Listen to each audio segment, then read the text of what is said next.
రాష్ట్ర ప్రభుత్వం బీసీలకు కామన్ డిక్లరేషన్ ఇచ్చిన మాట తప్పింది కాబట్టి, అదేవిధంగా రేవంత్ రెడ్డి గారి అనేక హామీలు ఏది కూడా బీసీల అంశాలపై నిజం కాలేదు కాబట్టి ఈరోజు మనం సోమాజిగూడ వేదికగా రాష్ట్ర బడ్జెట్పై బీసీలో జరిగిన అన్యాయంపై పూర్తి స్థాయిలో చర్చించడానికి మన ముఖ్య అతిథులుగా విచ్చేసిన అన్న ఎల్ రమణ గారు, అదేవిధంగా మన ఆనందన్న గారు, జాజుల సీనన్న గారు, గుజకృష్ణ గారు,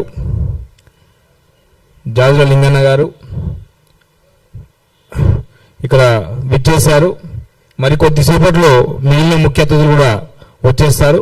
ఈరోజు ముఖ్యంగా ఏదైతే మనకు 20,000 కోట్ల బడ్జెట్ అని చెప్పారో, అదేవిధంగా ప్రతి ఏటా మన ఎన్ని కార్పొరేషన్స్ వారిగా కార్పొరేషన్లకు ఇస్తున్న నిధులు కావచ్చు, గతంలో ఏదైతే 25-26లో మన కేటాయించిన బడ్జెట్లో కూడా ఎంత సిగ్గుచేటంటే ఎంబీసీ కార్పొరేషన్ పేరు మీద, అదేవిధంగా బీసీ కార్పొరేషన్ పేరు మీద కేటాయించిన బడ్జెట్లో కేవలం జీతాలు తప్ప ఏ బడ్జెట్ కూడా ఖర్చు పెట్టలేదు. 1300 కోట్లు బీసీ కార్పొరేషన్కి అన్నారు తప్ప ఎక్కడ కూడా నామమాత్రపు ఖర్చులు కూడా పెట్టని పరిస్థితి మనం చూసాం. ఈరోజు ఎంబీసీ కార్పొరేషన్ కావచ్చు, బీసీ కార్పొరేషన్ ద్వారా కావచ్చు, ఏ ఒక్క బీసీకి కూడా రాష్ట్రంలో లబ్ధి పొందలేదు, లబ్ధి చెందలేదు. యువతకు అనేక హామీలలో యువతకు ఏదైతే ఇండస్ట్రియల్ మార్గంలో కావచ్చు, లేదా వెహికల్స్ రూపంలో కావచ్చు, బీసీ కార్పొరేషన్ ద్వారా రుణాలు పొంది యువత ఏదైతే పారిశ్రామిక రంగాలలోనో లేకపోతే చేయూతనిచ్చే అంశాలపైన ఎక్కడ కూడా చేయూత అందకపోవడం దురదృష్టకరం. అదేవిధంగా రాష్ట్ర బడ్జెట్లో కేవలం నామమాత్రం అంటే 7.5%, 6.2% అని చెప్పుకుంటూ ఆ చెప్పిన బడ్జెట్ కూడా ఇవ్వకపోవడం చాలా చాలా చాలా బాధాకరంగా ఈరోజు మేము బీసీ సంఘాలుగా దాన్ని తీవ్రంగా వ్యతిరేకిస్తున్నాం. అదేవిధంగా ఏదైతే కామారెడ్డి డిక్లరేషన్లో మాకు చెప్పారో 421 హామీలలో ఈరోజు ఏ ఒక్క హామీ కూడా అమలు కాకపోవడం, బీసీల అంశంలో 42% రిజర్వేషన్లు అయితే ఏమి, అదేవిధంగా విద్యారంగాల్లో 10,000 ర్యాంకు నిబంధత అయితే ఏమి, విదేశీ విద్య, అదేవిధంగా పెండింగ్ స్కాలర్షిప్ పూర్తి బకాయిలు చెల్లిస్తారన్న అంశంపై అయితే ఏమి. ఎందుకంటే వీళ్ళు పెట్టిన బడ్జెట్లో కేవలం ఇంతవరకు ఫీజు రియంబర్మెంట్స్ స్కాలర్షిప్ బకాయిలే 7,600 కోట్లు పేరుకోపోయినాయి. ఇప్పుడు ఈ నెక్స్ట్ అకాడమిక్ ఇయర్ వస్తే 10,000 కోట్లు బకాయిలు అవే ఉంటాయి.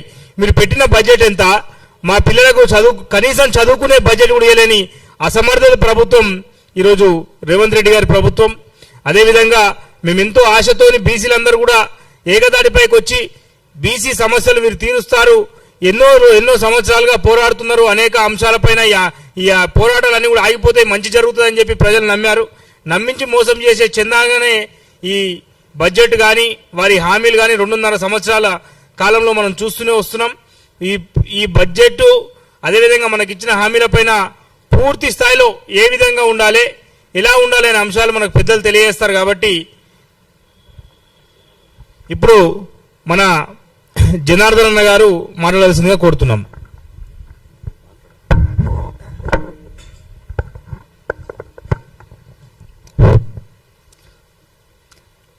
ఈరోజు జాతీయ బీసీ సంక్షేమ సంఘం బీసీ జేఏసీ ఆధ్వర్యంలో జరిగే మీడియా సమావేశానికి వచ్చినటువంటి గౌరవనీయులు పెద్దలు ఎల్ రమణ గారు, ఆనంద్ గౌడ్ గారు, అదే మాదిరిగా BC JAC chairman Jajula Srinivas Goud గారు, బీసీ జేఏసీ కన్వీనర్ గుజ్జకృష్ణ గారు, మిగతా మిత్రులకందరూ కూడా పేరు పేరున నమస్కారాలు తెలియజేస్తున్నాం. మిత్రులారా, ఈరోజు ప్రత్యేక సందర్భంలో మనం ఈ మీడియా సమావేశాన్ని ఏర్పాటు చేయడం జరిగింది. సందర్భం ఏందనేది మీకు కూడా తెలుసు. బడ్జెట్ సమావేశం జరుగుతున్న సందర్భంలో దశాబ్దాలుగా బీసీలు తమ వాటా సాధన కోసం అనేక రూపాలలో పోరాటాలు చేస్తూ వస్తున్నారు. గడిచిన కాలమంతా చేసిన పోరాటాల ఫలితంగా మొన్న పోయిన అసెంబ్లీ ఎన్నికలకు ముందు కాంగ్రెస్ పార్టీ పిసిసి ఆధ్వర్యంలో కామారెడ్డి డిక్లరేషన్ అని చెప్పి ఒక డిక్లరేషన్ అనౌన్స్ చేయడం జరిగింది. ఆ డిక్లరేషన్లో ప్రధానంగా పేర్కొన్న విషయం ఏంటంటే, కాంగ్రెస్ పార్టీ వచ్చే ఎన్నికల్లో అధికారంలోకి వస్తే ఈ రాష్ట్రంలో మెజార్టీ ప్రజలకు ఉన్నటువంటి బీసీలకు సంవత్సరానికి 20,000 కోట్ల చొప్పున బడ్జెట్ ఇస్తామని చెప్పి హామీ ఇచ్చిండ్రు. వాళ్ళు హామీ ఇస్తే ఇచ్చిన హామీని నమ్మినటువంటి బీసీ ప్రజలందరూ కూడా, ఎస్సీ ఎస్టీ మైనార్టీలందరూ కూడా కలిసి కాంగ్రెస్ పార్టీ మీద విశ్వాసాన్ని ప్రకటిస్తూ పెద్ద ఎత్తున ఓట్లు వేయడం ద్వారా కాంగ్రెస్ పార్టీ అధికారంలోకి వచ్చింది. కాంగ్రెస్ పార్టీ అధికారంలోకి వచ్చి 2.5 సంవత్సరాలు అవుతుంది. ఇప్పుడు ప్రవేశపెట్టిన బడ్జెట్ 3వ బడ్జెట్. వాళ్ళు ఇచ్చిన హామీ ప్రకారంగా సంవత్సరానికి 20,000 కోట్ల బడ్జెట్ అంటే మొదటి సంవత్సరం 20,000 కోట్లు, రెండో సంవత్సరం 20,000 కోట్లు, మూడో సంవత్సరం ఇప్పుడు ప్రవేశపెట్టే బడ్జెట్లో 20,000 కోట్లు, మొత్తం 60,000 కోట్ల బడ్జెట్ ఈ తెలంగాణ రాష్ట్రంలో ఉన్న బీసీలకు కేటాయించాలి. కానీ కాంగ్రెస్ ప్రభుత్వం చేసిన లేదా వాళ్ళు కేటాయించిన బడ్జెట్ ఎంత అంటే, మొదటి సంవత్సరం 9,000 కోట్ల బడ్జెట్ ప్రకటించిండ్రు, రెండో సంవత్సరం 11,000 ప్రకటించిండ్రు, మూడో సంవత్సరం ఇప్పుడు మళ్ళా 12,000 కోట్లు ప్రకటించిండ్రు. ఆ ప్రకటించిన బడ్జెట్ అయినా ఖర్చు పెట్టిందంటే అది ఎక్కడ కూడా ఖర్చు పెట్టలేదు. ఒక్క బీసీలకు కేటాయించే బడ్జెట్ మాత్రమే కాదు, బీసీలలో విద్యార్థులు ఉన్నారు, అనారోగ్యానికి గురైన వాళ్ళు ఉన్నారు, వ్యవసాయ రంగానికి సంబంధించిన రైతులు ఉన్నారు, ఇట్లా అనేక రంగాలకు సంబంధించిన వాళ్ళు బీసీలు ఉన్నారు. బీసీలు ఏ రంగాలలో అయితే ఉన్నారో ఆ మొత్తం రంగాలకు బడ్జెట్ కేటాయించకుండా తీవ్రమైన అన్యాయం చేస్తున్నటువంటి పరిస్థితి ఈరోజు రాష్ట్ర ప్రభుత్వం ద్వారా మనం చూస్తున్నాం. ఎంత అన్యాయం అంటే, నిజానికి బీసీలు అంటే ఈ దేశంలో నిచ్చెన బిడ్డల కుల వ్యవస్థ ప్రకారం మొన్నటిదాకా బీసీలందరూ చదువు మీద నిషేధం ఉండే. ఇప్పుడు చదువుకోవడానికి అవకాశం దొరికింది. చదువుకోవడానికి అవకాశం దొరికిన ఈ కాలంలో మన వాళ్ళందరూ కాస్త చైతన్యంతో చదువుకునే ప్రయత్నం చేస్తే విద్యారంగాన్ని మొత్తం ప్రైవేటైజ్ చేసి బీసీలకు విద్య అందుబాటులో లేకుండా చేసినటువంటి పరిస్థితి మనం చూస్తున్నాం. అదే సందర్భంలో బీసీలకు తెలంగాణ రాష్ట్ర ఉద్యమ కాలంలో కేసీఆర్ ఇచ్చిన నినాదం అంటే టీఆర్ఎస్ పార్టీ అధ్యక్షులుగా లేదా అప్పుడు తెలంగాణ జేఏసీ నాయకులుగా కేసీఆర్ ఇచ్చిన నినాదం లేదా ప్రొఫెసర్ కోదండరాం ఇచ్చిన నినాదం, తెలంగాణ రాష్ట్రం ఏర్పడితే ఈ రాష్ట్రంలో అంతర్జాతీయ ప్రమాణాలతో కూడిన శాస్త్రీయ సమాన విద్యను అమలు చేస్తామని చెప్పి దానికి అవసరమైన బడ్జెట్ కేటాయిస్తామని, విద్యారంగాన్ని అన్ని రంగాల్లో అన్ని రకాలుగా అభివృద్ధి చేస్తామని చెప్పి హామీ ఇచ్చి తెలంగాణ ఉద్యోగుల ప్రజలు భాగం చేసిండ్రు. అదే మాదిరి వైద్య సేవలకు సంబంధించి కూడా ప్రతి అసెంబ్లీ నియోజకవర్గ కేంద్రంలో ఒక సూపర్ స్పెషాలిటీ హాస్పిటల్ కట్టిస్తామని చెప్పి హామీ ఇచ్చిండ్రు. వ్యవసాయ రంగాన్ని స్వామినాథన్ కమిషన్ రికమెండేషన్స్ ఆధారంగా వ్యవసాయ రంగాన్ని బాగు చేస్తామని చెప్పిండ్రు. బీసీలను అన్ని రంగాలలో బాగు చేయడానికి అవసరమైన బడ్జెట్ కేటాయిస్తామని చెప్పిండ్రు.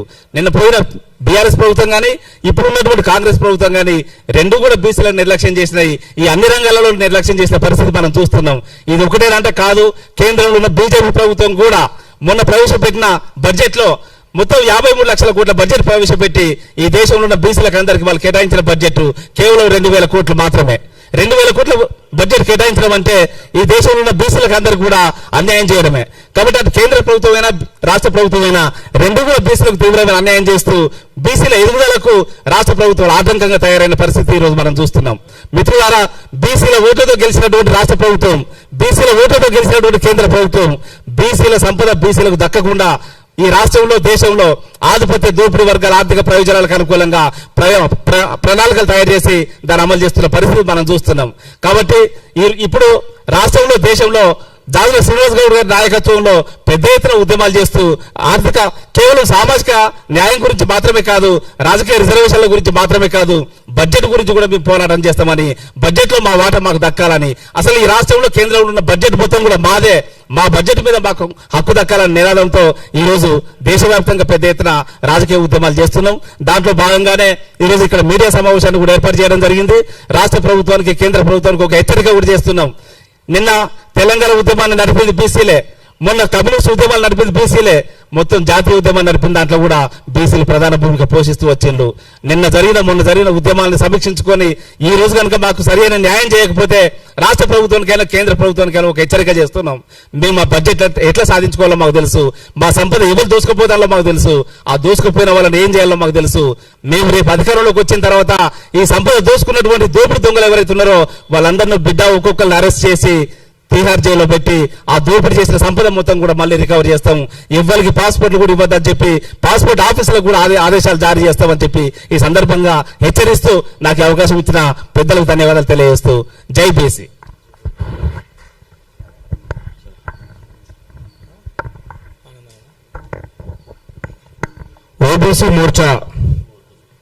ఓబీసీ మోర్చా తెలంగాణ శాఖ అధ్యక్షులు అన్న ఆనంద్ కుమార్ గౌడ్ గారిని బడ్జెట్ విషయంలో ప్రసంగించవలసిందిగా కోరుతున్నాం. అందరికీ నమస్కారం. అన్న పెద్దలు లేచి మాట్లాడ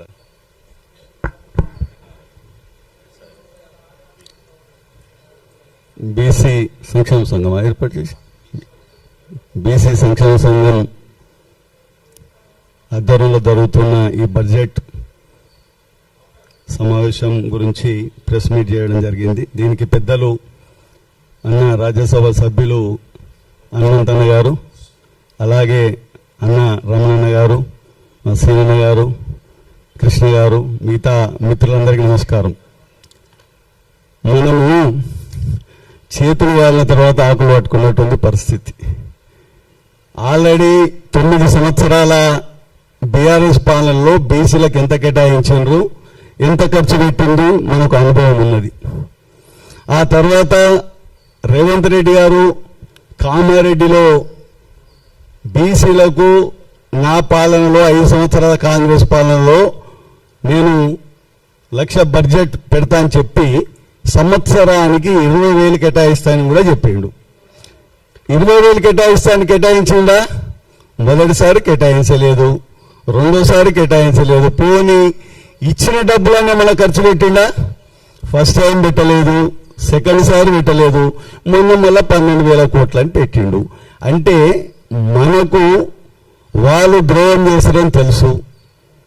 వాళ్ళు పెట్టిన తర్వాత మనం మొత్తుకుంటే వాళ్ళు మనకు అంటుండ్రు, ఈ బీసీ సంక్షేమ సంఘాలకు అన్నిటికీ మేము పనిచ్చినాము, మేము కామారెడ్డి డిక్లరేషన్ పెట్టిన వడలేకపోతే ఈ 2 ఏళ్ళు ఏమని మాట్లాడుకుంటూ తిరుగుతుందని అంటుండు ఒక ఆయన. అరే ఎంత అన్యాయం అంటే, మేము బీసీల గురించి పోరాటం చేస్తుంటే వాళ్లకు పని కల్పించారంటారు. అంటే ప్రభుత్వం ఉన్నోళ్ళే పని చేస్తున్నట్టు మాట్లాడుతారు. ఎవరు చెప్పినా ఇప్పుడు 2014 నుంచి 2023 వరకు మన బీఆర్ఎస్ పాలనలో 44,000 కోట్ల 940 కేటాయించారు. వాళ్ళు ఖర్చు పెట్టింది ఎంత? 26,000 కోట్లు ఖర్చు పెట్టిండ్రు. ఈ అనుభవం మనకు ఉన్నది. మళ్ళీ గత ఈ 2 సంవత్సరాలలో వీళ్ళు 21,000 కోట్లు కేటాయించి 5,000 కోట్లు కూడా ఖర్చు పెట్టలేదు. పోనీ 20,000 కోట్లు ఇవ్వలే, ఇచ్చిన 9,000 కోట్లు 13,000 కోట్లు ఖర్చు పెట్టినా అది పెట్టలేదు. ఆ బీసీ కార్పొరేషన్ నుండి ఎవరికైనా మేలు జరుగుతుందా? దానికి బడ్జెట్ లేదు. ఏంటంటే రాష్ట్రంలో అత్యధికంగా ఉన్న బీసీలు గొర్రెల లెక్క పనిచేసే వాళ్ళకి ఇచ్చినా ఇవ్వకున్నా మాకు ఏ మాత్రం ఇబ్బంది కలగదు అనే పూర్తి నమ్మకం గత 10 సంవత్సరాలు పాలించిన బీఆర్ఎస్ కానీ ఇప్పుడు అధికారంలోకి వచ్చిన కాంగ్రెస్ కానీ నిశ్చయంతో ఉన్నారు. మా హనుమంత లాంటి వ్యక్తి ప్రభుత్వంలో ఉంటే ఎంతో కొట్లాడుతున్నాను. కానీ ఉన్న నాయకులు కూడా ఇప్పుడు ఓతే నేను గట్టిగా కొట్లాడితే పదవి పోతుందని వాళ్ళు భారతీయ నుంచి కొట్లాడరు. కొట్లాడే వ్యక్తులకు వాళ్ళ ప్రభుత్వంలోకి తీసుకోరు. ఎందుకంటే బీసీ నాయకులు ఏమైనా గట్టిగా అయితే ఇబ్బంది కదా, పోరాటం చేశారు కదా, మళ్ళీ ముఖ్యమంత్రి దాకా వస్తారు. కాబట్టి బీసీలు ఎప్పటి వరకైతే గట్టిగా ఒకటై పోరాడరు అప్పటి వరకు ఏ ప్రభుత్వం వచ్చినా ఏ ముఖ్యమంత్రి అయినా వాళ్ళు అలా చేస్తూనే ఉంటాం, మనం ఇలా అంటూనే ఉంటాం. ముఖ్యంగా కేటాయింపు విద్యార్థుల పాపము ఫీజు రియంబర్స్మెంట్ లేక కాలేజీల్లో వాళ్ళు సర్టిఫికెట్లు ఇస్తున్నారు, పైకి వేరే కాలేజీకి వెళ్ళి బయటకు పోవాలంటే వీళ్ళేమో ఫీజు రియంబర్స్మెంట్ విడుదల చేస్తున్నారు. దానికి కాలేజీ మేనేజ్మెంట్ ధర్నాలు ఆందోళన చేయాలి, విద్యార్థులు చేయాలి, మేము కూడా పార్టీ తరఫుకి వెళ్ళి మేము కూడా ఉద్యమం. అయినా కానీ చీమ కుట్టినట్టు లేదు. పోనీ చదువుకుంటే వాళ్ళు చదువుకుంటే ఈ దేశానికే లాభం, ఈ రాష్ట్రానికే లాభం. విద్యార్థులు చదువుకొని ఉద్యోగం చేస్తే ఈ రాష్ట్రానికే లాభం.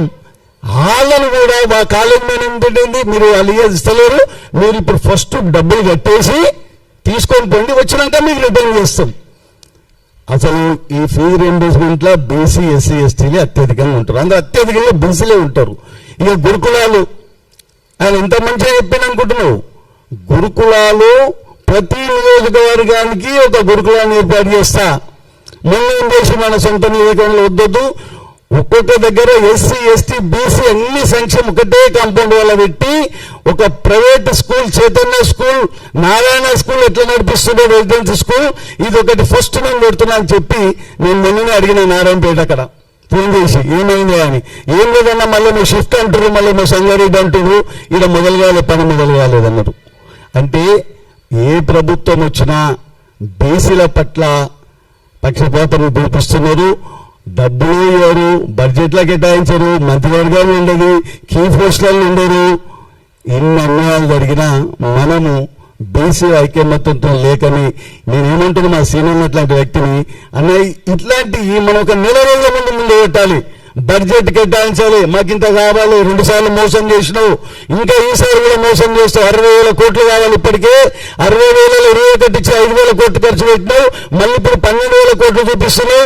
ఇది ఖర్చు ఎప్పుడు పెడతావు, లాస్ట్ టైం పెట్టలేదు, మీకు చిత్తశుద్ధి లేదని మనం ఒక నెల 2 నెలల నుంచి ఈ ఉద్యమాలలో మొదలు పెడితే కొద్దిగా చీమ పెట్టినట్టు కొద్దిగా మనం ఎక్కువ వేయించి మొన్న 2 సంవత్సరాలకు 5,000 ఖర్చు పెట్టారు. కనీసము ఈ 13,000 12,000 కేటాయించినట్లు 10,000 కోట్లన్న ఖర్చు పెట్టడానికి మనం ఆలోచిస్తారు. కానీ మనం అయిపోయిన తర్వాత పెడితే వాళ్ళకి ఏం కాదు, వాళ్ళు ఉట్టిగా వాళ్ళకి ఏదో టైంపాస్ చేసుకుంటున్న విధంగా ఉన్నారు. కాబట్టి మనం ఈ బడ్జెట్లో ఇప్పటికైనా వాళ్ళు 2 సంవత్సరాలు 5,000 కోట్లు ఖర్చు పెట్టారు, ఇప్పుడు వాళ్ళు 12,000 కోట్లు ఇచ్చారు. ఆ 12,000 కోట్లన్నీ సరే ఖర్చు పెడితే ఉద్యమాలు చేద్దాం, లేకపోతే దానిగా మళ్ళీ ఇళ్ళకెళ్ళి 2,000-3,000 కోట్లు ఖర్చు పెట్టి అయిపోయిందంటారు. కాబట్టి మనము ఈ ముందు 10 సంవత్సరాలు ఇప్పుడు 2 సంవత్సరాలు చూసినాం, మనం ముందే జాగ్రత్త పడకపోతే వీళ్ళు మనని ముందుకు రానియరు. రాజకీయంగా కానీ విద్యాపరంగా కానీ ఏ విషయంలో కూడా మనం ముందుకు రానియరు. మనని ఏకమై అందరం పార్టీలకు అతీతంగా ఎప్పుడైతే పోరాటం షురూ చేస్తామో అప్పుడే వీళ్ళ దాంట్లో ఏమన్నా ఉద్యమన్న కదలికి వస్తుంది. కాబట్టి బడ్జెట్లు అన్యాయం జరిగింది.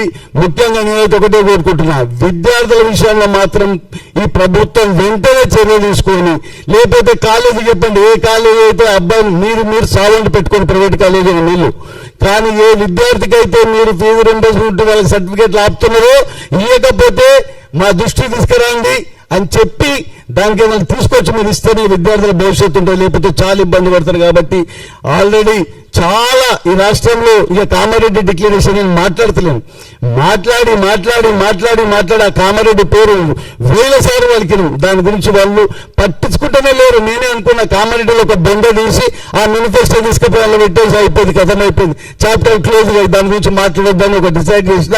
అతి త్వరలో కామారెడ్డిలో ఆ ఏదైతే మేనిఫెస్టోలో పెట్టిందో దాన్ని తీసుకపోయి బొంద పెట్టి దాని గురించి మళ్ళీ మాట్లాడడం వచ్చింది, ఎలక్షన్ దగ్గరికి వస్తుంది, ఇది అయిపోయింది. కాబట్టి మనమందరము ఒకసారి ఈసారైనా ఈ ఫీజు రియంబర్స్మెంట్ ఈ ఇచ్చిన 13-12,000 కోట్లు కూడా ఖర్చు పెట్టడానికి దాన్ని కూడా ఉద్యమం చేయవలసి వస్తుందని తెలియజేసుకుంటే అవకాశం ఇచ్చినందుకు ధన్యవాదాలు. మాజీ మంత్రివర్యులు అన్న ప్రజెంట్ ఎమ్మెల్సీ అన్న ఎమ్మెల్యే గారిని ప్రజెంట్ చేయాల్సిందిగా కోరుతున్నాం. జాతీయ బీసీ సంక్షేమ సంఘం తెలంగాణ రాష్ట్ర బడ్జెట్ నిర్వహిస్తున్నటువంటి ప్రెస్ కాన్ఫరెన్స్ సోదరుడు విక్రమ్ గౌడ్, ఈ కార్యక్రమ ప్రధాన వక్త జాతీయ బీసీ సంక్షేమ సంఘం అధ్యక్షులు జాల శ్రీనివాస్ గౌడ్ గారు,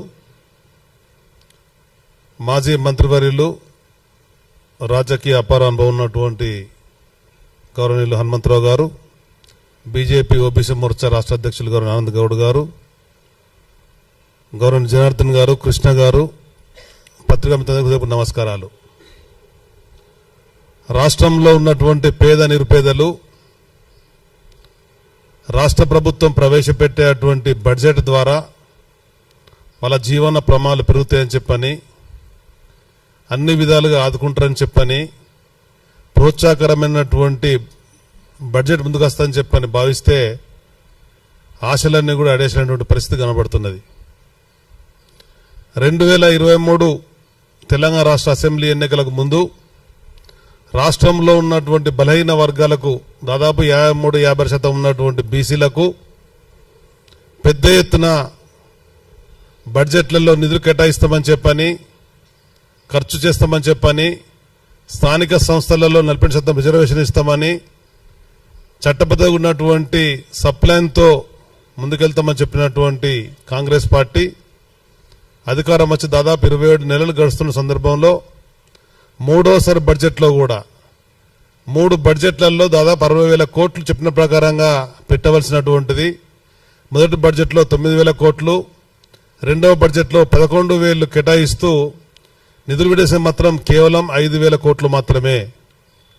సోదరులు అన్నట్టుగా గతంలో 9 ఏళ్లు పరిపాలించినటువంటి బీఆర్ఎస్ పార్టీ కేటాయించినటువంటి నిధులలో దాదాపు 63% ఖర్చు పెట్టినటువంటి విషయం కూడా మనం చూసినాం. ఆనాటికి నేటికి మరి 9 ఏళ్లలో 27 కోట్లు ఖర్చు పెడితే మరి 2 ఏళ్లలో 5,000 కోట్లే అంటే అది ఏ విధంగా ఉందో మనం అర్థం చేసుకోవాల్సిన అవసరం ఉన్నది.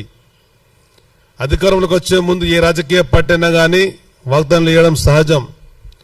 ఆ వాగ్దానాలు ఇస్తున్నప్పుడు రాష్ట్రంలో ఉన్నటువంటి మేధావి వర్గం టీవీ డిబేట్లలో మీరు ఇంత పెద్ద ఎత్తున నిధులు ఇస్తా అంటున్నారు, ఏ విధంగా ఇస్తారు అని చెప్పానంటే నేడున్నటువంటి ఆర్థిక శాఖ మంత్రి భట్టి గారే కానీ ముఖ్యమంత్రి రేవంత్ రెడ్డి గారే కానీ అందులో ఉండేటువంటి మంత్రులు కానీ చెప్పినటువంటిది మాకు 100 ఏళ్ల పైగా అనుభవం ఉన్నది.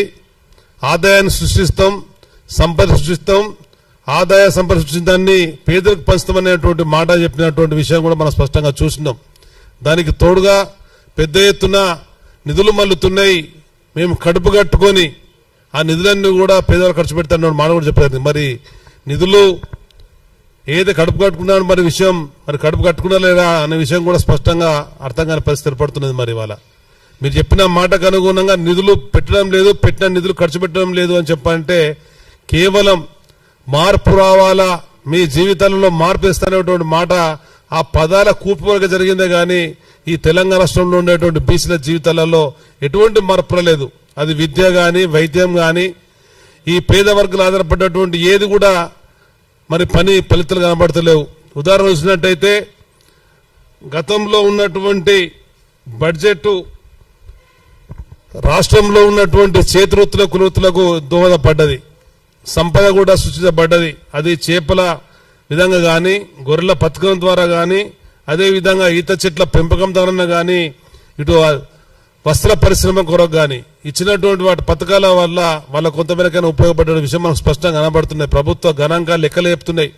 జిఎస్డిపిలో కానీ అదేవిధంగా వ్యక్తుల యొక్క ఆదాయ వ్యయాలలో కానీ స్పష్టంగా మనం చూసినాం.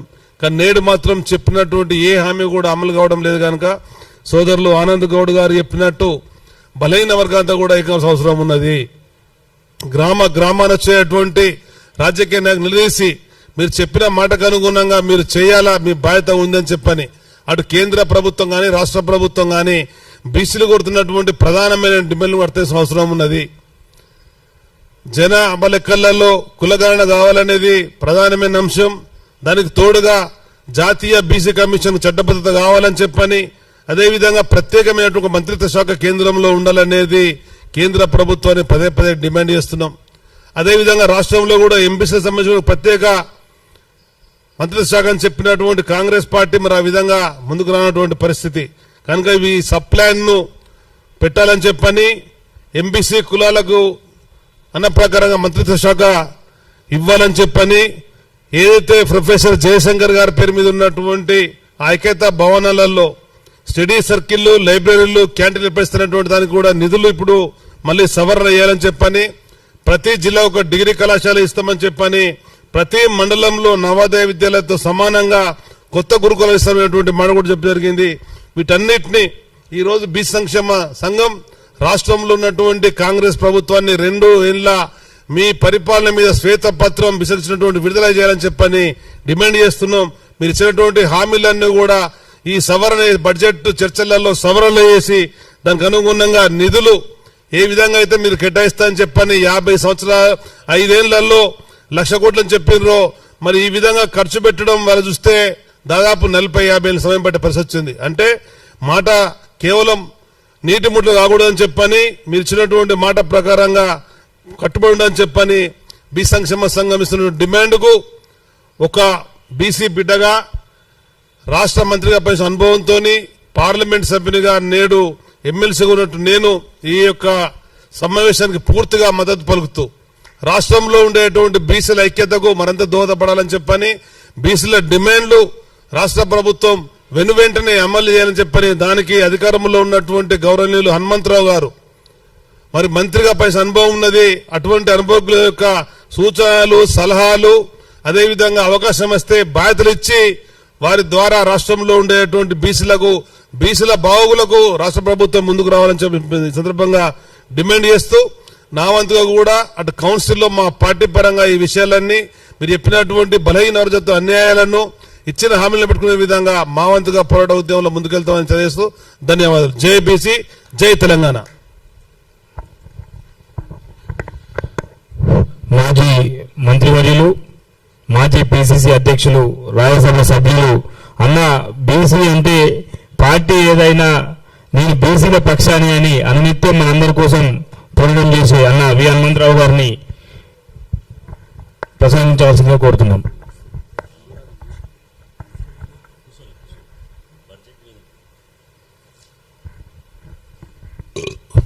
సభకు అధ్యక్షత వహించిన విక్రమ్ గౌడ్ గారు, సమాజంలో మార్పు తేవాలని గత కొన్ని సంవత్సరాలుగా బీసీలకు న్యాయం జరగాలని ఆలోచన చేస్తున్న మిత్రుడు జాజుల శ్రీనివాస్ గౌడ్ గారు, అదేవిధంగా మాజీ ఎమ్మెల్సీ రమణ గారు, ఆనంద్ గౌడ్ బీజేపీ నుంచి, అదేవిధంగా గుజ్జ కృష్ణ గారు, కోన జనార్దన్ గారు, జాజుల లింగం గారు, స్వామి గారు, మీడియా మిత్రులారా,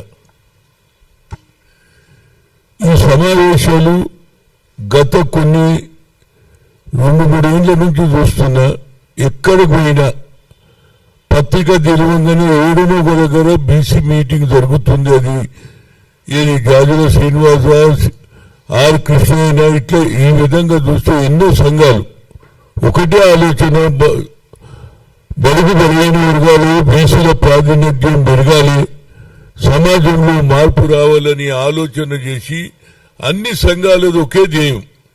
ఇప్పుడు ఈ సమావేశం ముఖ్య ఉద్దేశం ఏమిటంటే, ఇప్పుడు పెట్టినటువంటి బడ్జెట్లో బీసీలకు అన్యాయం జరిగిందని అన్ని దగ్గర కూడా అన్ని బీసీ సంఘాలు ప్రతి దగ్గర ధర్నాలు చేస్తున్నారు, కొన్ని దగ్గర మీటింగ్లు పెడుతున్నారు, మాకు న్యాయం జరగాలంటున్నారు. ఇది న్యాయమైన కోరిక అనేది నా ఉద్దేశం కూడా. ఎందుకంటే రాహుల్ గాంధీ గారు కన్యాకుమారి నుంచి కశ్మీర్ వరకు 4500 కిలోమీటర్లు భారత్ జోడో యాత్ర పెట్టి అందులో ఒక మంచి ఆలోచన వచ్చింది ఆయనకు. నేను ఇంతవరకు ఎస్సీ ఎస్టీలకి అన్యాయం జరుగుతుంది, బీసీలకు కూడా అన్యాయం జరుగుతుంది, కాబట్టి నేను పవర్లో వస్తే I will come to the power, will conduct caste wise census. అంతటితో ఆగలేదు, జితనా హిస్సేదారి యుతి భాగీదారి according to their population wise they will get their share అన్నాడు. ఆ తర్వాతనే రాష్ట్రంలో కూడా ఒక ఊపు వచ్చింది. దానికి ముఖ్యంగా నేను అన్ని జిల్లాలు తిరిగాను, 10 జిల్లాలు ఉమ్మడి జిల్లాలో తిరిగి రాహుల్ గాంధీ సందేశం ఉంది కాబట్టి తప్పనిసరిగా బీసీలకు న్యాయం జరగాలని ఉమ్మడి జిల్లాలు 10 తిరగడం జరిగింది. ఆ తర్వాత సిద్ధరామయ్యను కామారెడ్డిలో పిలుచుకొచ్చి ఆయన సమక్షంలో మీటింగ్ అయితే ఆ సమక్షంలో ముఖ్యమంత్రి అయిన ఆనాడు పిసిసి అధ్యక్షుడు ఉన్నటువంటి రేవంత్ రెడ్డి 42% బీసీలకు ఇస్తామని చెప్పడం జరిగింది. ఆ తర్వాత ఆయన పవర్లో రావడంతో ఏ మాట కామాట తప్పనిసరిగా చేయాలనే ఆలోచనతో 150 కోట్లు శాంక్షన్ చేశాడు. ఇంటింటికి కులగన జరిగింది, మెయింటెనెన్స్ కమిటీ కూడా వేశాడు. అది అన్ని అయిన తర్వాత అసెంబ్లీలో కూడా బిల్ పాస్ చేశాడు పవర్లు వచ్చినాక. కానీ ఇవాళ బిల్లు పాస్ అయినా కేంద్రంలో ఈ సమస్య ఉన్నది. ఎందుకంటే ఇందిరా సహాని కేసులో 50% రిజర్వేషన్ తీసుకురావద్దు, 50% సీలింగ్ చేశారు. దానికి 9th షెడ్యూల్లో పెట్టి మాట్లాడితేనే దానికి న్యాయం జరుగుతుంది. మనం ఎన్ని మీటింగ్లు పెట్టుకున్నా కేంద్రంలో ఉన్నది ఈ సమస్య. కనుక నేను రాహుల్ గాంధీ గారిని వికారాబాద్ లో చెప్పా, అయ్యా after you marathon walk Kanyakumari to Kashmir 4,500 kilometers, after that you have given one slogan, we come to the power, we will conduct caste wise census, jitna hissedari uti bhagidari. But today everything was implemented. కానీ అప్పుడు ఎప్పుడైతే ordinance తీసి గవర్నర్కి పంపిస్తే అది cold storage లో వేసేశారు. అదేవిధంగా ఆ తర్వాత ముఖ్యమంత్రి గారు జాజుల శ్రీనివాస్ గౌడ్ నాయకత్వంలో ఢిల్లీ కూడా వచ్చాడు, ధర్నా చేశాం. అక్కడ కూడా కలవడానికి కిషన్ రెడ్డి గారిని అడిగాం, అయ్యా నువ్వు ప్రధానమంత్రి టైం తీసుకుని మేము కలుస్తాం అన్నాం. ఆయన కలవలేదు. ప్రెసిడెంట్ ఆఫ్ ఇండియాని కలుగుతామంటే కలవలేదు.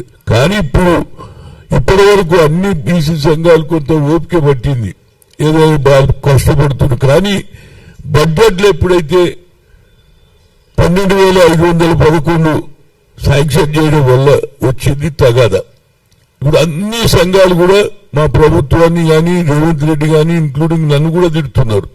ఏమనుమంతా నువ్వేం చేసినావు, ఏం మాట్లాడతలేవు అని నన్ను కూడా అడుగుతున్నారు. కనుక నా ఉద్దేశంలో తప్పనిసరిగా, ఎందుకంటే ఇవాళ ముఖ్యమంత్రిగా నీ చేతిలో ఉంది, న్యూ సిటీ చేయాలని, అదేవిధంగా స్పోర్ట్స్ సిటీ చేయాలని, దానికి కూడా గతంలో 30-35 కోట్లు ఉంటుండే, దాన్ని 64 కోట్లు చేశాడు మా ముఖ్యమంత్రి. స్పోర్ట్స్ సిటీ, స్పోర్ట్స్ లను ఎంకరేజ్ చేయాలి. అదేవిధంగా నా ఉద్దేశంలో తప్పనిసరిగా నేను అడిగాను, ఏది మొన్న కేవీపీ రామచంద్రరావు గారు వాళ్ళ కొడుకు భార్య భర్తలు ఏదైతే పిల్లలు ఉన్నారో న్యూ ఎయిడ్స్ కు డిన్నర్ ఇవ్వడం జరుగుతూ అక్కడ అడిగిన ఫామ్ హౌస్ లో ఏమా బట్టి ఇంత అన్యాయం తెలియదని పెంచాయి అంటే ఆయన ఏమంటాడంటే 11,000కి వెళ్ళి నేను 12,511 చేసినా అంటాడు. కానీ అది కాదు, నువ్వు మొదలు ఏమన్నారు 20,000 ఇస్తామన్నారు, 20,000కి వెళ్ళి 11,000 అయింది, ఇప్పుడు 12,000 అయింది. నేనేమంటున్నా అంటే జనాభా ప్రాతిపదికంగా, అది రాహుల్ గాంధీ సందేశం అండి, నీది నాది కాదు. జిత్నా హిస్సేదారి ఉత్తి భాగీదారి అన్నప్పుడు బడ్జెట్ లో కూడా మా షేర్ ఉండాలి అనేది నా ఉద్దేశం. తప్పనిసరిగా నేను మాట్లాడతాను దయచేసి, ఎందుకంటే రేపు మా బీసీసీఎల్ అధ్యక్షుడు శంకర్ షేరింగ్ చేస్తున్నాడు. ఆ మీటింగ్ లో తప్పనిసరిగా ముఖ్యమంత్రి దృష్టికి తీసుకొస్తాను. ఇప్పటికే అందరితో మాట్లాడినా, ఎందుకంటే ఈ బడ్జెట్ మాకు సరిపోదు. ఈ బడ్జెట్ 20,000 కోట్లు అట్లీస్ట్ అదేనా మీరు అమలు చేసి ఉంటే ఇంత వ్యతిరేకత రాకపోతుండే. అన్ని పార్టీల వాళ్ళు మమ్మల్ని తిరుగుతుంది, మున్నటి వరకు లేకుండే. ఆఖరు మా జాజువల్సీని కూడా ఢిల్లీకి వచ్చి ఇప్పుడు ఆయనలో కూడా కోపం పెరిగింది. అరే ఇది ఎక్కడ పంచాయతీ, నేను ఊకుంటే నా సంగతి ఏంది, నేను కూడా అడుగుతాను. ఆయన ఇవాళ మీటింగ్ పెట్టిండు. నేను తప్పనిసరిగా ముఖ్యమంత్రిని ఒప్పించడానికి తప్పనిసరిగా, ఎందుకంటే గతంలో నేను చేసిన ఒకటి గొప్పతనం, ఆ రోజులలో ఐఐటి ఐఐఎంలో రిజర్వేషన్ లేదని సుప్రీంకోర్టు కొట్టేసింది. మేము పోయినాం. కానీ నేనేమన్నా, సుప్రీంకోర్టు తర్వాత పార్లమెంట్ ఈజ్ హైయెస్ట్ అథారిటీ కాబట్టి సోనియా గాంధీ దగ్గర పోయిన, madam we are coming from the local area, local language, Tamil, Telugu, Malayalam, Oriya, but talent is not anybody's property. God has given to everybody, but we should give opportunity on that. Then what I can do ante, why don't you put a word to the Dr. Manmohan Singh is the Prime Minister, he can put a bill in Parliament anna. Appudu Lallu Prasad Yadav gaani Sharad మన మహారాష్ట్ర ఉన్నట్టు ఆయన అందరు కూడా, దాంతో పాటు మమత, అదేవిధంగా మాయావతి అందరూ మద్దతు ఇచ్చారు, బిల్లు పాస్ అయింది. ఇవాళ ఐఐటి ఐఐఎంలో ఆల్ ఇండియా మన పిల్లలు డాక్టర్లు అవుతున్నారు. That is the biggest achievement. అందరూ మర్చిపోతున్నారు, ఎందుకంటే ఇది సుప్రీంకోర్టు పోయింది కాబట్టి డిలే అయిందని. నేను ఇడవలే, దాని గురించే నేను ఎన్నోసార్లు కలిసిన మా ప్రధానమంత్రి నరేంద్ర మోడీ, ఇప్పుడు 3వ అయిన ప్రధానమంత్రి. 10 సార్లు చెప్పినా, సార్ మా జనాభా ఎక్కున్నదో ఒక సెపరేట్ మినిస్టర్ అన్నా, క్రిమినల్ ఎత్తేమని మేము 28 మంది ఓబీసీ కమిటీలో రిక్వెస్ట్ చేసినాం.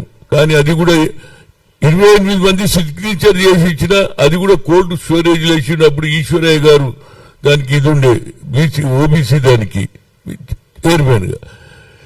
ఇవాళ కూడా నా ఉద్దేశంలో అగ్ర కులాల్లో పుట్టినటువంటి వాళ్లకు ఆలోచన వస్తుంది, కానీ బడుగు బలైన వర్గాలు పుట్టినటువంటి నరేంద్ర మోడీకి ఆలోచన వస్తలేదు. ఇప్పటి వరకు ఏమనంటే నేను 27 మందిని మంత్రులను చేసి, అరే మంత్రులు చేసిన ఒప్పుకుంటాం, కానీ కింది స్థాయిలో ఏం చేశారో చెప్పండి.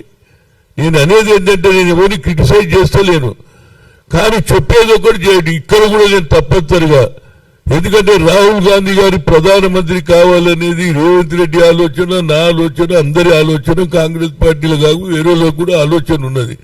అది ఎప్పుడైతే బడుగు బలైన వర్గాలకు సరి అయిన ఏది బడ్జెట్ పెట్టి సరి అయిన న్యాయం చేస్తే ప్రజలలో మార్పు వస్తుంది. మొన్న ఎందుకు వచ్చిన ఓట్లు ఇవాళ ఎవరి మాట కాదు. రాహుల్ గాంధీ అన్నాడు అగ్రకులలో పుట్టిన ఇందిరాగాంధీ మనుమడుగా చేసిండు కాబట్టి అందరూ ఓట్లు వేసిండ్రు బాబు. సర్పంచులు అయిండ్రు, అదేవిధంగా సర్పంచులు ఉప సర్పంచులు అయిండ్రు, కార్పొరేట్ మున్సిపాలిటీలలో చైర్మన్లు అయిండ్రు, వైస్ చైర్మన్, హైయెస్ట్ మెజార్టీ అందరు చెప్తున్నారు. మా సంఖ్య ఏంది అన్నాడు, 56% బీసీలు ఉన్నారని ముఖ్యమంత్రి గారు ఒప్పుకున్నారు.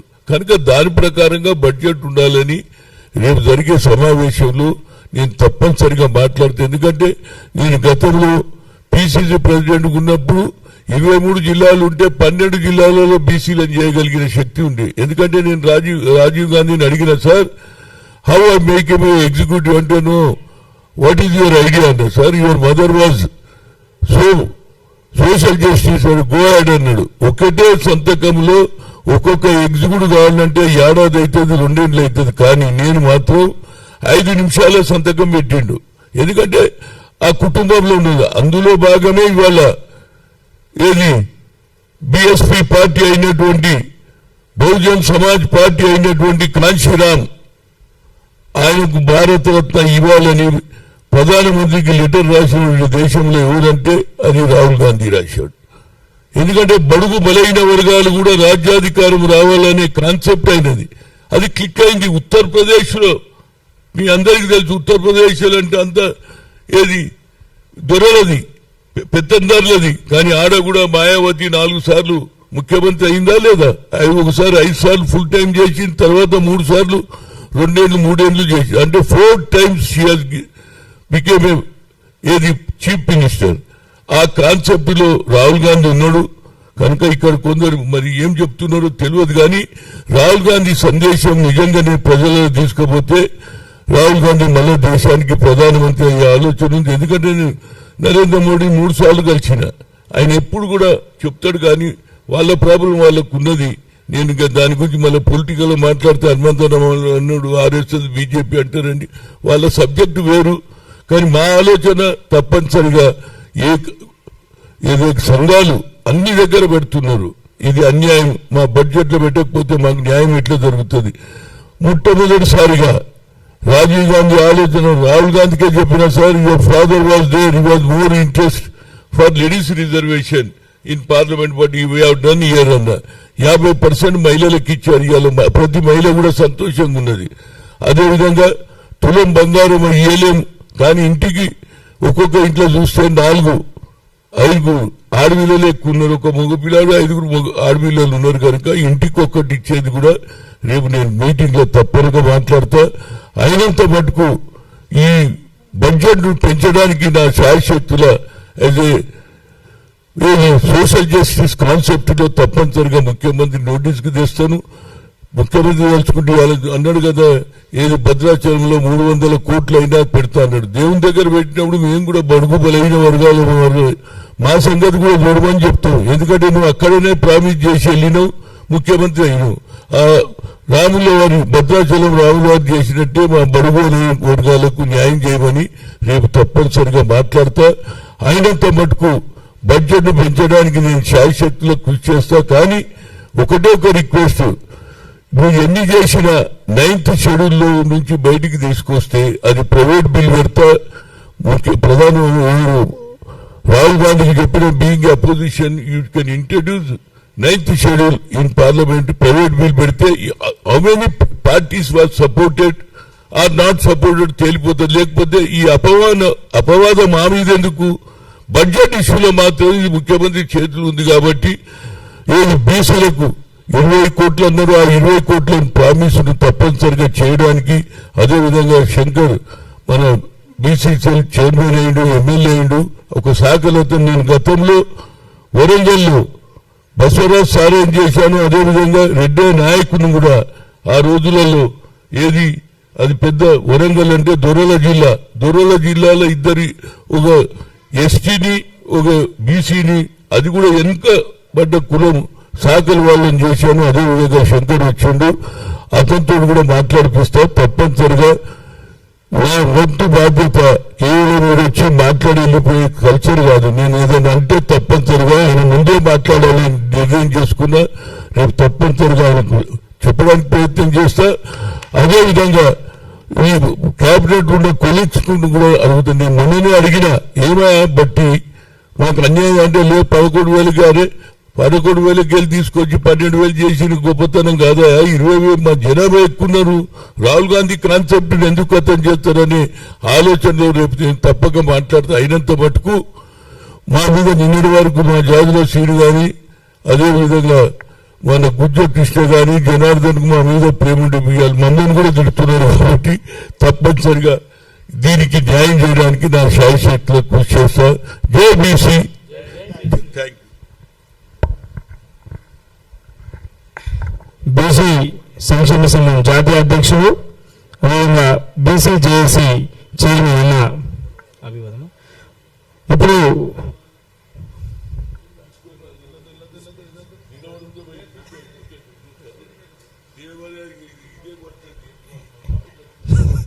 అభివాదం చేయాల్సిన కోరుతాం. ఫోటోగ్రాఫర్ మిత్రులు తీసుకోవాల్సిన కోరుతాం.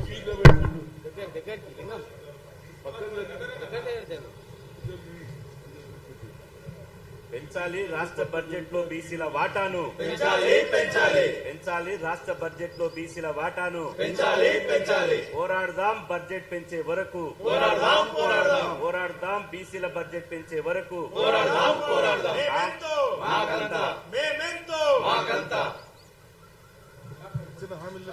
అమలు చేయాలి కామారెడ్డి బీసీ డిక్లరేషన్, అమలు చేయాలి కామారెడ్డి బీసీ డిక్లరేషన్.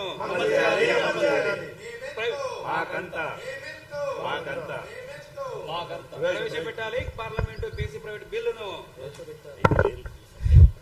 జాజుల శ్రీని గారిని మనవలసిందిగా కోరుతున్నాం.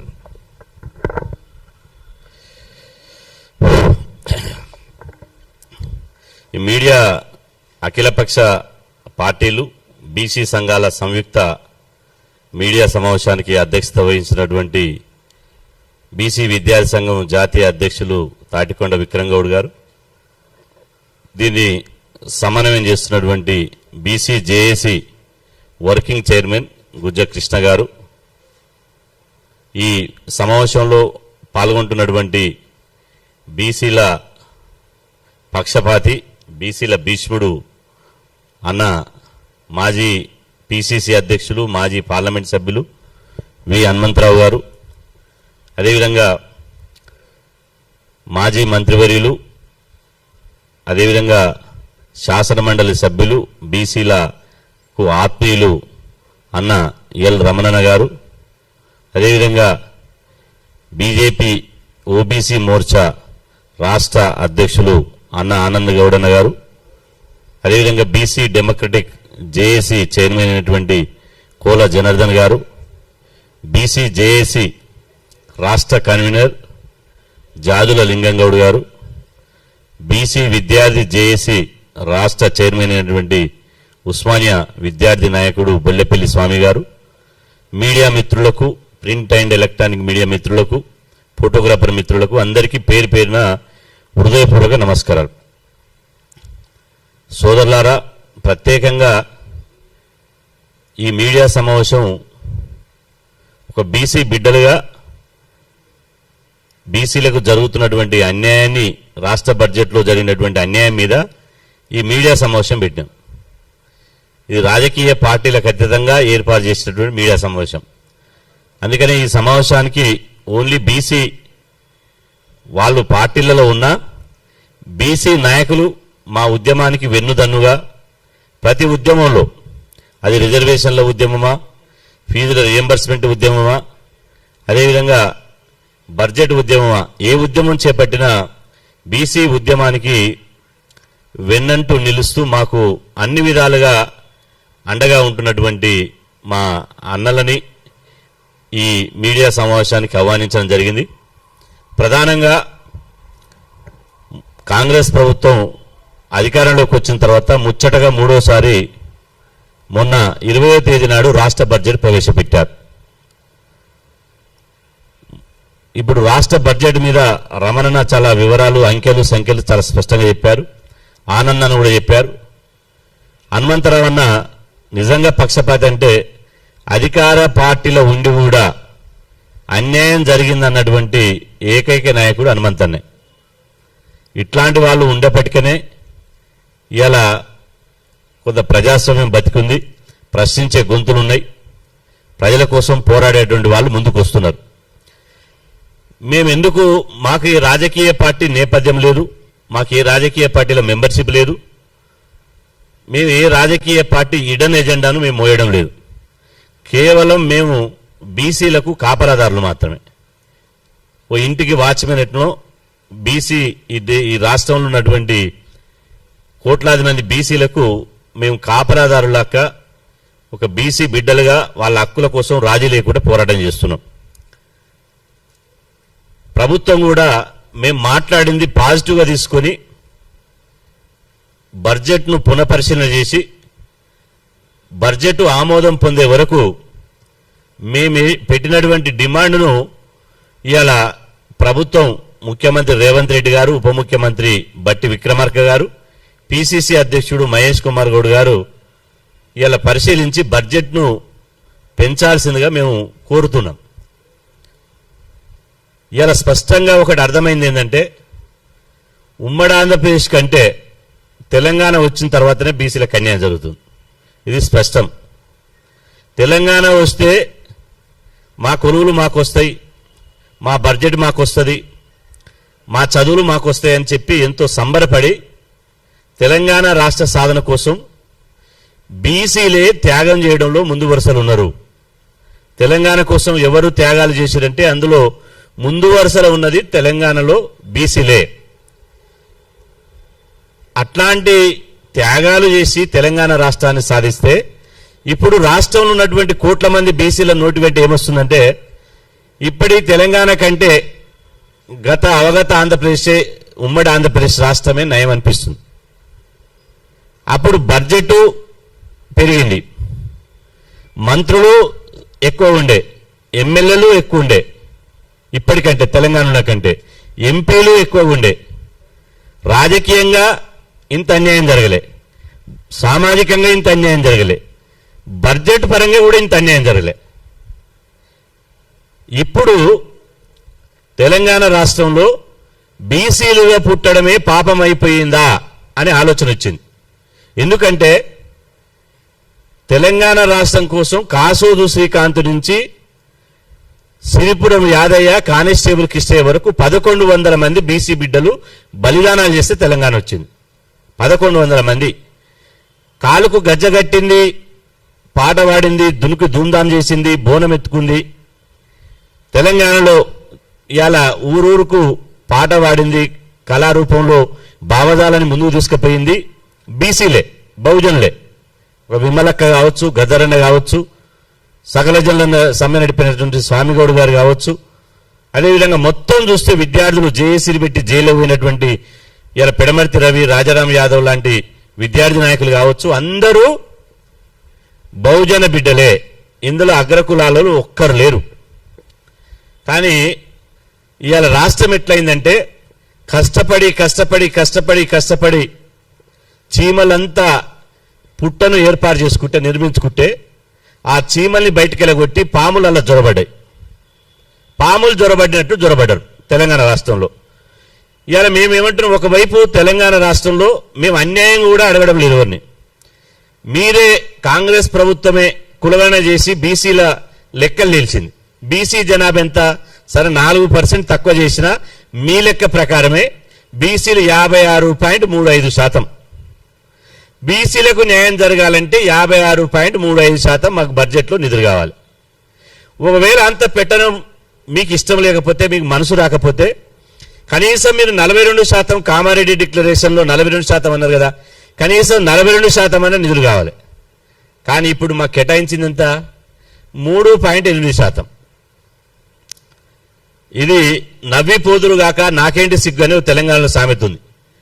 3.60% జనాభా ఉన్న వాళ్లకు 3.8% నిధులు కేటాయిస్తే ఇంకా 1000 సంవత్సరాలున్న బీసీలు అభివృద్ధి చెందరు.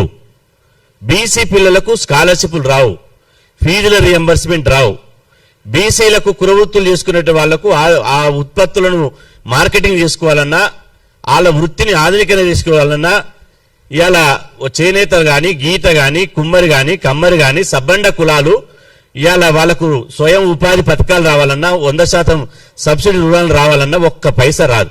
ఎందుకంటే ఎంబీసీ కార్పొరేషన్ ఏర్పాటు చేశారు, నిల్, ₹1 కేటాయించలే. బీసీ కార్పొరేషన్ ఏర్పాటు చేశారు, ₹1 కేటాయించలే. సంచార జాతుల కార్పొరేషన్ ఏర్పాటు చేశారు, ₹1 కేటాయించలే. బీసీ గురుకులాల నిర్మాణం అని చెప్పి 1000 కోట్లు కేటాయించారు లాస్ట్ ఇయర్. ₹1000 కూడా ఖర్చు చేయలే, ఒక్క గురుకులం కూడా కట్టలే. ఇంతెందుకు, ఇప్పుడు చదివేటువంటి సంక్షేమ హాస్టళ్లలో, గురుకులాల్లో గత 8 నెలలుగా మెస్ బిల్లులు కూడా వేయలేదు. గత 4.5 సంవత్సరాలుగా 22 లక్షల మంది పేద విద్యార్థులకు ఫీజుల రియంబర్స్మెంట్ ఇవ్వడం లేదు, స్కాలర్షిప్లు ఇవ్వడం లేదు. ఇలా చదువు మధ్యలోనే ఆపేస్తున్నారు. బీసీల బతుకులు ఆగమైపోయినాయి తెలంగాణలో. ఘోరంగా పట్టించుకునే నాదుడు లేడు. కాంగ్రెస్ పార్టీలో ఉన్నటువంటి బీసీ నాయకులు నేను అభినందిస్తున్నా. ఎందుకంటే హనుమంతన్న, పొన్నం ప్రభాకర్ అన్న, వాకాడి శ్రీహర్ అన్న, అదేవిధంగా కాంగ్రెస్ మంత్రులు, ఎమ్మెల్యేలు అందరూ కలిసి బట్టి విక్రమార్క దగ్గర బాగా ఒక దశలో ధర్నా చేసినంత పనిచేశారు. మా బడ్జెట్ మాకు ఇవ్వాలని. అయినా బట్టికి మనసు లేదు. బీసీలకు బడ్జెట్ ఇవ్వాలంటే బట్టికి మనసు లేదు, రేవంత్ రెడ్డికి గారికి అసలే లేదు. ఒకవేళ ఉంటే పక్కన ఆంధ్రప్రదేశ్లో గతంలో వైఎస్ జగన్మోహన్ రెడ్డి ప్రభుత్వంలో అయినా, ఇప్పుడు ఎన్డీఏ కూటమి ప్రభుత్వంలో అయినా 56,000 కోట్లతోటి బీసీ సప్లాన్ చట్టం చేసి అమలు చేస్తున్నారు. ఆంధ్రప్రదేశ్లో 56,000 కోట్లతోటి బీసీ సప్లాను చట్టం చేసి చట్టబద్ధమైనటువంటి నిధులు కేటాయించారు. ఒకవేళ ఇప్పుడు నిధులు ఖర్చు కాకపోతే క్యారీ ఫార్వర్డ్ తోటి వచ్చే సంవత్సరం ఆ నిధులు మురిగిపోకుండా మళ్ళీ ఖర్చు చేస్తారు. అది బీసీలకే ఖర్చు చేస్తారు. కానీ ఇక్కడ బీసీ సప్లాన్ చట్టం చేస్తామన్నారు. మహాత్మా జ్యోతిబా పూలే పేరుతోటి బీసీ సప్లాన్ చట్టం చేస్తున్నారు. 3 బడ్జెట్లు అయిపోయినాయి. ఎప్పుడు బీసీ సప్లాన్ తీసుకొస్తారు? మీరు 42% రిజర్వేషన్ల గురించి కేంద్రం మీద మనం ఫైట్ చేస్తున్నాం. 42% నిధులతోటి బీసీ సప్లాన్ చట్టం చేయొచ్చు కదా. ఇవాళ ముఖ్యమంత్రి రేవంత్ రెడ్డి మా హనుమంతన్ ఉన్నాడు, ఆయన ఓపెన్ గా బీసీల పక్షాన ఉన్నాడు. ఆయనకేమైనా ఈగ వాళ్ళ బీసీ సమాజం అంతా ఊరుకోదు. ఆయన వ్యక్తి కాదు, బీసీలకు శక్తి. ఇవాళ కాంగ్రెస్ ప్రభుత్వం అన్నా నేను చెప్పిన లెక్క కాదు, బడ్జెట్లనే ఈ 2.5 సంవత్సరాల కాలంలో 3,70,000 కోట్ల అప్పు తెచ్చారు. కాంగ్రెస్ ప్రభుత్వం 3,70,000 కోట్ల అప్పు తెచ్చారు. 3,70,000 కోట్లలో అప్పులో మాకు జనాభా ప్రకారం 60% మా మీద పడుతుంది. అంటే దాదాపు 3,70,000 కోట్లలో మాకు దాదాపు 2 లక్షల కోట్ల పైచీలకు మా బీసీల మీద అప్పు పడుతుంది. మరి 2 లక్షల కోట్లు బీసీల మీద అప్పు పడ్డప్పుడు మాకు ఆదాయం ఏది? మాకు 2 లక్షల కోట్ల ఆదాయం ఏది?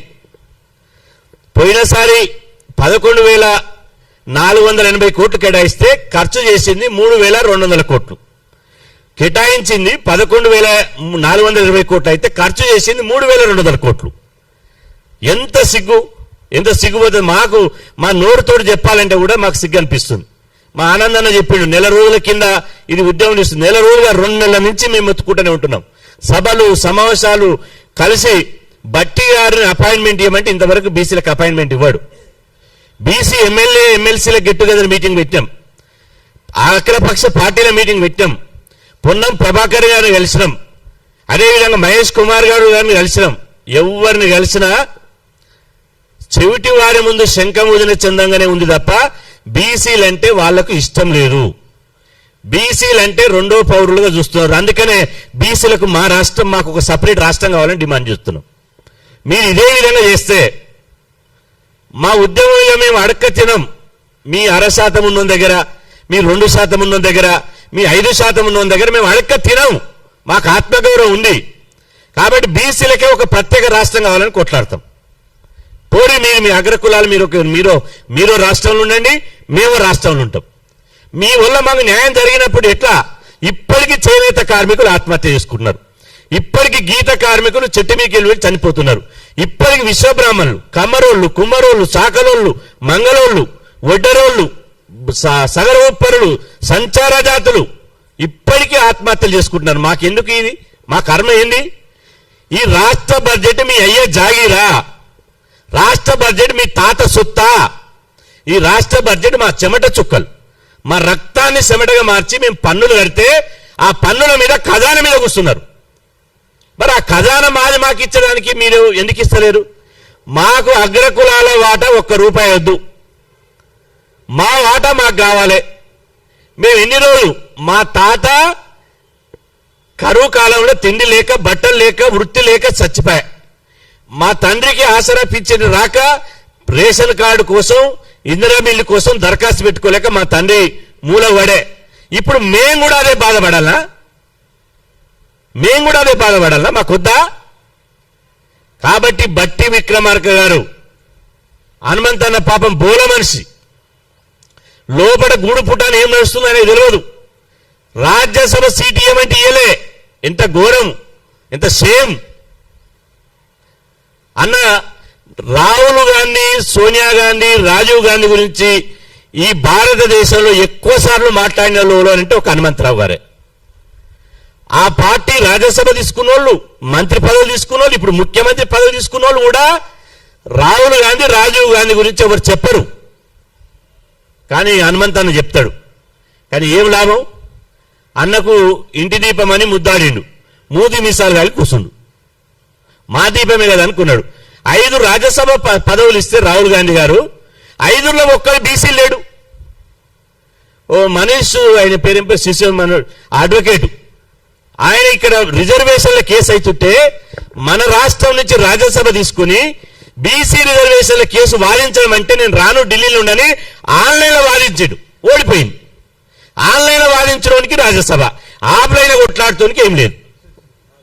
అభిషేక్ సింగ్ అని ఆన్లైన్లో వాదించడానికి ఏమో రాజ్యసభ ఇచ్చి కట్టబెట్టారు. ఆఫ్లైన్లో టీఆర్ఎస్ ప్రభుత్వంలో 10 ఏళ్ళు కొట్టాడిండు. ఇప్పుడు ప్రభుత్వం వచ్చి 3 ఏళ్ళు ఖాళీ ఉన్నాడు. పెద్ద మనిషి, ఏమి లేదు. ఫీల్డ్ మీద యుద్ధం చేసడానికి ఏమి లేదు. పైరవికారులు, సంచులు మోసేటోడు వీళ్ళకా? అందుకనే మా ఆత్మగౌరవం దెబ్బతిన్నది. బీసీల బడ్జెట్ తగ్గించి బీసీలను అవమానించారు. మేము అవమానించడంగా భావిస్తున్నాం. మేము తగ్గించిర్రు, బిగ్గిచ్చిర్రు అనవిగా. బడ్జెట్ లో బీసీలను అవమానించిర్రు, మాకు సప్లాన్ పెట్టకుండా అవమానించిర్రు, మా పిల్లలకు ఫీజు రియంబర్స్మెంట్ ఇవ్వకుండా అవమానించిర్రు, మా కుల కార్పొరేషన్లకు 13 కులాల ఫెడరేషన్లు పెట్టారు. కుర్చీ టేబుల్ కుర్చీ తప్ప ఒక్క చిల్లి కావలేదు ఫెడరేషన్లకు. మరి 3,24,000 కోట్లు ఎవరి జేబులు నింపుతారు? ఈ ప్రభుత్వం వచ్చాక. అందుకని అన్న బోల లోబడి గూడుపుటాన్ని ఏం జరుగుతుందో తెలుసా? మొన్న పోయిన బడ్జెట్ లో 3,08,000 కోట్ల చిల్లరుంటే 88% నిధులు ఖర్చు చేశారు. 88% నిధులు ఖర్చు చేశారు. అందులో బడా కాంట్రాక్టర్లకు మా సర్పంచులు బిల్లులు ఇవ్వమంటే ఇయలే, మోరి కట్టేటోడు, గోరి కట్టేటోడు ఈ బిల్లులు ఇవ్వమంటే ఇయలే. ఇవాళ మెగా కృష్ణారెడ్డి అదేవిధంగా పెద్ద పెద్ద కాంట్రాక్టర్లకు 72,000 కోట్లు విడుదల చేశారు. మా బడుగుల పిల్లలకు చదువుకోవడానికి 7,000 కోట్లు ఇవ్వమని 70 సార్లు అడిగినాం, ఇవ్వడానికి మనసొప్పలేలకు. కానీ కాంట్రాక్టర్లకు, బడా కాంట్రాక్టర్లకు 72,000 కోట్లు విడుదల చేశారు. ఈ ప్రభుత్వం ఉన్నది కాంట్రాక్టర్ల కోసం ఉందా, ఇవాళ బడుగుల కోసం ఉందా తేల్చుకోవాలి. ఇవాళ హనుమంతాన్ని ఉండని మా వాయిస్ తగ్గింది. ఇంకా ఒళ్ళు ఇవాళ ఏమంటాం? అన్న పక్కన ఉండని చెప్పి ఏమంటలేము. కానీ అన్న లేకపోతే ఇవాళ వేరే తిరుగుంటుండే. ఇవాళ మా కడుపు కాలుతుంది. మాకు గుండెల బాధ ఉన్నది. మాకు బీసీలను దగా చేశారు, బీసీలను మోసం చేశారు, నమ్మిచ్చి గొంతు కోశారు. నేనేమంటున్నా, కామారెడ్డి డిక్లరేషన్ ద్వారా మా హనుమంతన్న కర్ణాటక ముఖ్యమంత్రి సిద్ధరామయ్య గారితో హనుమంతన్నే మాట్లాడి ఇప్పుడున్న పిసిసి అధ్యక్షుడు మహేష్ కుమార్ గౌడ్ గారు సభాధ్యక్షతన హనుమంతరావు అన్న కర్ణాటక ముఖ్యమంత్రిని తీసుకొచ్చి మీకు బీసీల కులగన్న చేస్తాం, బడ్జెట్ పెంచుతాం, అదేవిధంగా 42% తోటి సప్లాన్ పెడతాం, కులవృత్తులను ఆదుకుంటాం, తెలంగాణలో ఆకుపచ్చ తెలంగాణ చేస్తాం, ఆత్మహత్య లేని తెలంగాణ ఉండొద్దు, కాబట్టి ఆకుపచ్చ తెలంగాణ కోసం కృషి చేస్తామని మీరు బీసీలకు హామీ ఇస్తే నమ్మి ఓటేస్తే ఇలా నమ్మి నాన్న వస్తే ఏదో అన్నది సామెత. ఇవాళ నమ్మినందుకు బీసీలను తడిగుడ్డతో గొంతు కోశారు. బడ్జెట్లో బీసీలను తడిగుడ్డతో గొంతు కోశారు. మీకు అందుకనే అవకాశం ఇస్తున్నాం. రేపు గాంధీ భవన్ లో ఓబీసీ మీటింగ్ ఉంది. హనుమంతని అంశాలు లేవనెత్తాడు. హనుమంత్ అన్నకు మైకి ఇవ్వకపోతే మాత్రం మైకులు ఇరుగుతాయి. అక్కడ గుర్తుపెట్టుకోండి. గాంధీ భవన్ లో మైకి ఇవ్వాల్సిందే, మాట్లాడవలసిందే. మేము అఖిలపక్ష పార్టీలను తీసుకొని మళ్ళీ ఒకసారి రమణన్న నేతృత్వంలో హనుమంతన్న నేతృత్వంలో ముఖ్యమంత్రి గారిని అసెంబ్లీ కలిసే ప్రయత్నం చేస్తాం. ఆనంద్ అన్నాడు చేతులు గాలిన కాక, అన్న బడ్జెట్ ఆమోదించే లోపు మీకు తెలుసు సప్లిమెంటరీ బడ్జెట్ ఉంటుంది, మార్పులు చేర్పులు ఉంటాయి, పెంచే అవకాశం ఉంటుంది. ఈ అసెంబ్లీ సమావేశాల్లోనే బీసీలకు సప్లాన్ చట్టం తీసుకొస్తూ సప్లాన్ చట్టం అసెంబ్లీలో ప్రవేశపెట్టి బీసీ సప్లాన్ చట్టం ఆమోదించవలసిందే, బీసీ సప్లాన్ చట్టాన్ని తీసుకురావాల్సిందే. మీరు ఇలా 12,500 కోట్లు ఇచ్చారు. మేము మా అంటే పోరాటం చేస్తే అసెంబ్లీలో ప్రతిపక్షాలు మాట్లాడితే మేము రోడ్ల మీదకి వస్తే అసెంబ్లీని ముట్టడిస్తే మా అంటే ఇంకో 2,000 3,000 పెంచుతారు. మాకు ఆ బిచ్చపు నిధులు వద్దు, బీసీలకు బిచ్చపు బతుకులు వద్దు, మాకు చట్టబద్ధమైన నిధులు కావాలంటే బీసీ సప్లాన్ పెట్టాలి. ఇప్పుడు ఈ అసెంబ్లీ సమావేశాల్లో బీసీ సప్లాన్ కోసమే మా పోరాటం ఉంటుంది. బీసీ సప్లాన్ పెడితే మా నిధులు మాకు వాటా, ఒక చట్టబద్ధమైనటువంటి వాటా వస్తుంది. ఏ ప్రభుత్వం ఉన్నా, ఈ ప్రభుత్వం ఇంకో ప్రభుత్వం వచ్చినా, ఇంకో ప్రభుత్వం వచ్చి పోయి రేపు బహుజన రాజ్యాధికారం వచ్చినా చట్టబద్ధమైన నిధులు ఉంటాయి. అప్పుడే బీసీల అభివృద్ధికి బాటలు పడతాయి తప్ప మీ తూతూ మంత్రం ఈ అంకెలు సంఖ్యలతోటి బీసీలను మోసం చేయలేరు. ఈ అంకెలు సంఖ్యలతోటి బడ్జెట్ మొత్తం మాయ, అంకెలు సంఖ్యలు చేసి మాయం చేసి గారడి చేసి గడిబిడి చేసి బీసీలను మోసం చేయాలంటే బీసీలు మోసం పోయేటువంటి జాతి కాదు, గుర్తుపెట్టుకోండి. బీసీలు మోసపోయే జాతి కాదు. తెలంగాణలో బీసీల రాజకీయంగా ఐక్యమయ్యారు, దండుగట్టం. మీరు బీసీ సప్లాన్ పెడితే మేమే వచ్చి మీకు అసెంబ్లీలో మళ్ళీ మేము పార్టీలకు ఖచ్చితంగా అభినందిస్తాం. మాకు సప్లాన్ పెట్టకుండా బీసీలు ఇదే విధంగా అవమానిస్తాం, మోసం చేస్తాం, తడిగుడ్డతో గొంతు వస్తాం. మీరు ఏం చేయలేదు అనుకుంటే మాత్రం మిమ్మల్ని మాత్రం ఎట్టి పరిస్థితుల్లో అసెంబ్లీని ముట్టడించి 100% చెప్తున్న అసెంబ్లీని ముట్టడించి ఎంత కాడికైనా మా గొర్రెలు ఉంటే గొర్రెలు తోలుతాం, బర్రెలు ఉంటే బర్రెలు తోలుతాం, మా ఆరకట్టుకోళ్ళని తీసుకొచ్చి మాంసం ఏదైతుందో మా వృత్తులు ఏదున్నాయో మా చేనేత మగ్గాలను తీసుకుపోయి అసెంబ్లీ వదిలేస్తాం. మా గొర్రెలను తీసుకుపోయి గేటు తీసుకు గొర్రెలను తోలుతాం. అసెంబ్లీ ముట్టడి మామూలుగా ఉండదు. నువ్వు పోలీసు వాళ్ళని మిలిటరీ పెట్టుకున్నా మేము ముట్టడించడం ఖాయం. ఖచ్చితంగా మేము మీకు ఒక అవకాశం ఇస్తున్నాం. ఇలా బడ్జెట్ పెంచడంతో పాటు బీసీ సప్లాన్, చట్టబద్ధమైన బీసీ సప్లాను తేవాల్సిందే, అసెంబ్లీ బిల్లు పెట్టాల్సిందే, ఆమోదించాలని యావత్తు బీసీ ప్రజాప్రతినిధులు జేఏసీ నుంచి సంయుక్తంగా డిమాండ్ చేస్తూ సెలవు. మీడియా సమావేశానికి వచ్చేసిన పెంటని విద్య సోదరులకు